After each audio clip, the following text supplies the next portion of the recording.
Hello guys, good morning. তো সকাল সকাল দেখতে পাচ্ছ তোমরা, ব্লগটা শুরু করছি ঠাকুরের কাছ থেকে। আজকে হলো রাখি পূর্ণিমা, তো সবাইকে রাখি পূর্ণিমার অনেক অনেক শুভেচ্ছা। তো ফার্স্টে হলো ঠাকুরকে রাখি পরানোর পর ভাইকে রাখি পরালাম। রাখি পরানোর পর হলো সব দাদাদের পরালাম। সবার ভিডিও করা সম্ভব হয়নি, কারণ কি ক্যামেরা ধরার জন্য কেউ ছিল না। তারপরে পিসি হলো বাবাকে রাখি পরালো। দেন আমরা চলে গেলাম হলো কাঁচাকালি মার্কেটে। বাবাকে যে রাখি পরালো পিসি, বড় পিসি, তো বাবাকে পিসিও একটা গেঞ্জি দিছে, তো বাবা আমাকে শাড়ি কিনতে পাঠালো। তারপরে পিসির জন্য একটা শাড়ি কেনার পর দেন আমরা চাউমিন মোমো খেলাম।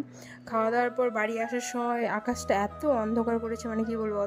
তারপরে তাড়াহুড়া করে খাওয়া দাওয়া করে তাড়াতাড়ি চলে আসলাম। তারপরে সন্ধ্যাবেলা আসলো একটা দাদা, ওকে আবার রাখি পরালাম।